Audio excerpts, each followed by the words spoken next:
सम्पूर्ण साथीहरुमा नमस्कार। सदा चाहिँ आज पनि हामी तपाईहरुलाई ज्योतिष विषयसँग सम्बन्धित रहेर एउटा नयाँ भिडियो पस्किन गइरहेका छौं।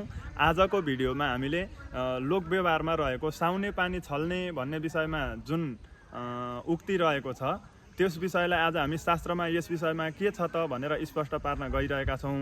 उक्त विषयसँग सम्बन्धित रहेर मूर्त मार्तण्ड नामक ग्रन्थमा यस प्रकारले श्लोक उल्लेख गरिएको छ।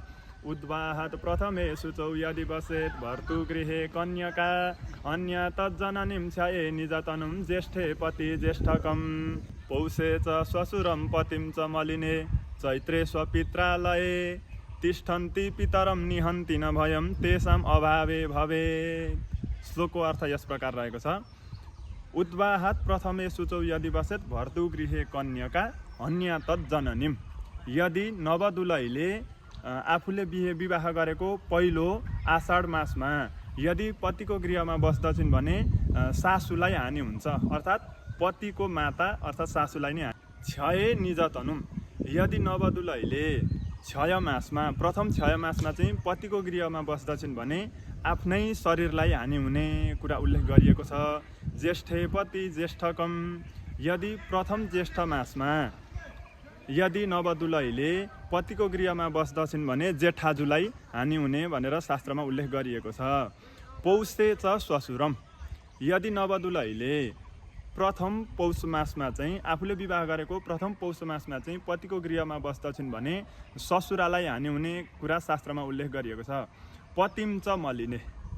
पहिलो अधिक मासमा चाहिँ यदि नवदुलैले पतिको गृहमा बस्दछिन् भने आफ्नो पतिलाई नै हानि हुने कुरो शास्त्रमा उल्लेख गरिएको छ। यसै गरेर चैत्रे स्वपित्रालय। यदि प्रथम चैत्र मासमा चाहिँ नवदुलैले आफ्नो माइतमा बस्दछिन् भने आफ्नै पितालाई हानि हुन्छ।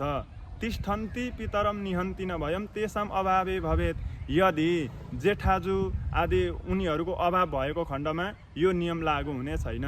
जस्तो कसैको जेठाजु हुनुहुन्न भने अब ज्येष्ठे पति ज्येष्ठकम अर्थात् जेठमा चाहिँ अब जेठ मास त्यो नववधुका लागि बारिरहनु परेन, किन भन्दाखेरि जेठाजुको अभावमा त्यो नियम लागू हुँदैन। त्यही कारणले भनिएको छ तेषां अभावे भवेत्। तिनीहरूको अभावमा यो नियम लागू हुने छैन।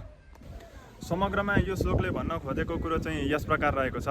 यदि पहिलो असारमा नयाँ दुलैले पतिको गृहमा बसिन् भने सासुलाई, अनि क्षय मासमा बसिन् भने आफ्नै शरीरलाई, जेठमा बसिन् भने जेठाजुलाई, पौषमा बसिन् भने श्वशुर, अधिक मास अर्थात् मल मासमा पतिको गृहमा बसेको खण्डमा पतिलाई नै र चैत्र मासमा माइतमा बसेको खण्डमा